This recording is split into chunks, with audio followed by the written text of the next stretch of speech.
अमोल महाराष्ट्र माझामध्ये आपलं स्वागत आहे। सध्या मी पुणे बेंगलोर हायवेवरती उभा आहे। कोल्हापुरात आज शेतकऱ्यांच्या माध्यमातून शक्तीपीठ महामार्गाला विरोध म्हणून मोठ्या प्रमाणात तीव्र आंदोलन केलं जात आहे। माझ्या पाठीमागे तुम्ही बघू शकता की मोठ्या प्रमाणात शेतकरी सध्या जे आहेत ते रस्त्यावरती उतरलेले आहेत। त्यामुळे शेतकऱ्यांच्या काय प्रतिक्रिया आहेत याविषयी आपण त्यांच्याकडून जाणून घेऊया। शेतकरी मोठ्या प्रमाणात रस्त्यावर आलेले आहेत। शेतकऱ्यांना काय वाटतंय, शेतकऱ्यांच्या या महामार्गाला कशा प्रकारे विरोध आहे तेव्हा त्यांची मतं काय आहेत या महामार्गाविरोधात याविषयी आपण त्यांच्याकडून जाणून घेऊया। नमस्कार, मी समन्वयक शक्तीपीठ महामार्ग विरोधी संघर्ष समिती प्रकाश पाटील। मी आजच्या या रास्ता रोकोमधून एवढंच सांगू इच्छितो, फक्त कोल्हापूर जिल्ह्यातच नाही तर प्रत्येक जिल्ह्यात एवढ्या प्रचंड प्रमाणात तीव्र विरोध केला जाईल। आणि कोल्हापूर हा लढवयांचा जिल्हा आहे।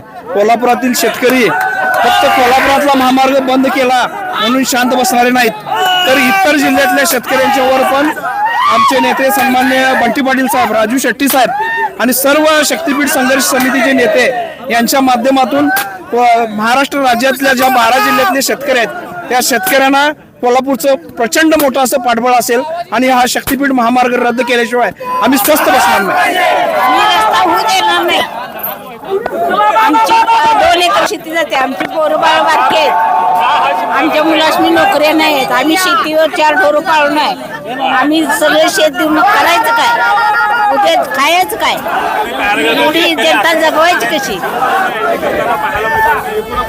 आजी आंदोलन करताय या ठिकाणी सरकारच्या विरोधात, काय सांगाल सरकारला? सरकारला आम्हाला निर्णय दिल्याशिवाय आम्ही इथनं हलणार नाही। त्या रस्त्यावर वाहनं सोडणार नाही, इकडे बी इकडे बी गल्ल्याच्या अंगावर मारून द्या आणि मग रस्ता करून जाऊन द्या, आम्ही हलणार नाही इथनं। आम्हाला रस्ता म्हणून तिने आता कसा जेर काढून दिला की नाही तसा आम्हाला जेर काढून देऊन द्या, आम्ही करत नाही म्हणून आम्ही इथनं जातो। आम्हाला शक्तीपीठ मार्ग नको आहे आणि आम्हाला ह्याचा मोबदला पण नको आहे, त्याच्यामुळे आम्हाला गरज नाही। तुमची काय भूमिका आहे ताई? आमचं 13 गुंठ क्षेत्र बाधित होणार आहे आणि त्या क्षेत्रामध्ये आमची विहीर आहे, बोर आहे, त्याच्यावर 4 एकर आमची जमीन बागायत आहे। मग हे जर विहीर गेली तर आम्ही करायचं काय? आणि आम्ही आमचा उदरनिर्वाह आमच्या मुलांना डॉक्टर इंजिनियर या शेतीत राबून कष्ट करून केले, मग आमच्या पुढच्या पिढीनं करायचंच काय शेती गेली तर? आणि पहिल्यांदाच आमचा अल्पभूधारक आहे आणि ही जर शेती गेली तर पुढच्या आमच्या तरुण पिढीला खूप मोठा धोका आहे।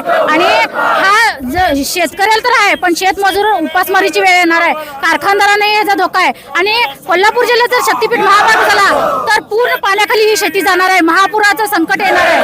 आणि येणाऱ्या काळामध्ये आपलं महाराष्ट्र काय बिहार करायचं काय? आपल्या मुलांना काय हॉटेलमध्ये कामाला लावून द्यायचंय काय?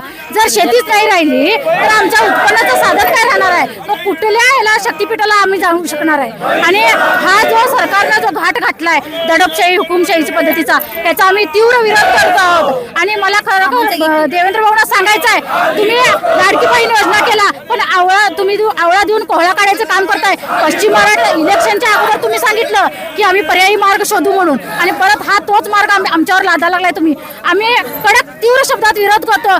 1 इंच ही आमची जमीन आम्ही या शक्तीपीठ महामार्गाला देणार नाही आणि आमची एकच मागणी आहे, शक्तीपीठ महामार्ग हा रद्द झालाच पाहिजे।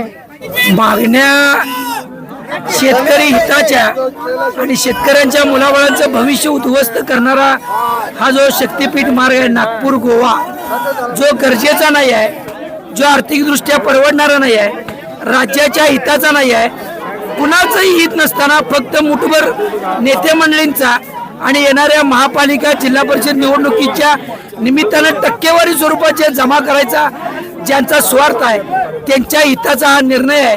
त्याला फक्त लोकांच्या भावनेसाठी शक्तीपीठ नाव दिले आणि या राज्यातले जे खरं शक्तीपीठ आहे, आज आमचा आई अंबाबाई 3.5 शक्तीपीठापैकी एक पूर्ण शक्तीपीठ आहे। त्याला या 11 वर्षात मोदी सरकारला येऊन 11 वर्ष झाली, भाजप सरकारला किती निधी दिला? तीर्थक्षेत्र विठ्ठलाचं पंढरपूर त्या ठिकाणी किती निधी दिला? नरसोबावाडी सारखं तीर्थक्षेत्र त्या ठिकाणी काय दिलं? तुळजाभवानीचं क्षेत्र त्या ठिकाणी काय दिलं? वणीचं श्री वणी क्षेत्र काय दिलं? काही देत नाहीत. या 85,000 कोटी मधलं निम्मा निधी जरी या सर्व तीर्थक्षेत्रांना विभागून दिला तर शेतकरी, कामगार, नोकरदार, महिला, भटके, विमुक्त सर्व मानव कल्याण होईल. हे न करता फक्त आणि फक्त शक्तीपीठ म्हणायचं आणि या राज्यावर कर्जाचा डोंगर लादणारा हे जो निर्णय आहे हा रद्द करण्यासाठी करायची गरज आहे. तो रद्द झालाच पाहिजे ही आमची प्रामुख्याने मागणी आहे.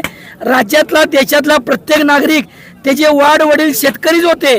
आता कोण नोकरदार असेल, मध्यम व्यापारी, छोटा व्यापारी, मोठा व्यापारी, पहिला प्रथम शेतकरीच आहे आणि शेतकरी हा जगाचा पोशिंदा आहे. कोरोना काळात शेतकरी राबला म्हणून आपण मानवजात सुखी राहिलो आणि जगलो.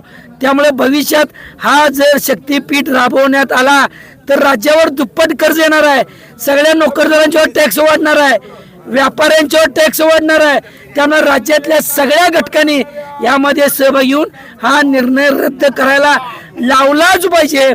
शक्तीपीठ नाव द्यायचं आणि लोकांच्या भावनेला हात घालायचा आणि स्वतःचा स्वार्थ साधायचा हा या सरकारचा डाव आहे. आणि विधानसभा निवडणुकीपूर्वी हा रद्द केलाय, हा होणारच नाही. शेतकऱ्यांच्या विरोधात आम्ही जाणार नाही. विधानभवनाच्या पटलावर बोललेत, जबाबदार नेते मंडळी बोललेत, मग आता का परत पुढे आलाय तुम्ही? त्यामुळे असं हे लबाडीचं धोरण नको आहे. आम्हाला शेतकऱ्यांचं आणि राज्यांच्या हिताचं धोरण पाहिजे. त्यामुळे हे धोरण रद्द करा, त्याशिवाय आपण थांबत नाही. शक्तीपीठ मार्ग जर झाला तर शेतकऱ्यांना प्रामुख्याने कुठल्या समस्याला सामोरं जावं लागेल काय वाटतं तुम्हाला? ज्या शेतकरी ज्याचे म्हणजे तुम्ही 12 जिल्ह्यात तुम्ही शक्तीपीठचं हे केलंय, महामार्ग काढलाय, त्या शेतकऱ्यांची जमीन किती जाणार, त्यांच्या विहिरी किती जाणार, आमचं तलाव किती जाणार, हे तुम्ही पहिला विचार करा. अरे एक दाना पिला तर 1000 दाना उद्या जगू दे कोण शेतकरी जमतो. लक्षात ठेवा, हे कुठं बहान ठेवा. आज नाही उद्या आमचं रक्ताचं पाठ वाहून द्या, आमचा जीव जाऊ नये, यात माघार घेणार नाही. ही शेतकऱ्याची औलाद आहे, ही शेतकऱ्याची औलाद आहे, औलाद. आमचं पाठ पाहून द्या, रक्ताचं पाठ पाहून द्या, आमचं घराने उद्ध्वस्त होऊन दे, पण शक्तीपीठ होऊ देणार नाही म्हणल्यावर नाही. रद्द झालाच पाहिजे, शक्तीपीठ रद्द झालाच पाहिजे. जमीन आमच्या हक्काची नाही, जमीन आमच्या हक्काची, जमीन आमच्या हक्काची. या सरकारचा करायचं काय? या सरकारचा करायचं काय? या तग्यांचं करायचं काय? तर आपण बघू शकतो की मोठ्या प्रमाणात या ठिकाणी शेतकऱ्याच्या माध्यमातून सरकारच्या विरोधात घोषणाबाजी केली जाते आणि मोठ्या प्रमाणामध्ये तीव्र आंदोलन पुणे बेंगलोर हायवेवरती या ठिकाणी शेतकऱ्यांच्या माध्यमातून केलं जात आहे. कॅमेरामॅन संकेतसह मी अमोल, महाराष्ट्र माझा, कोल्हापूर.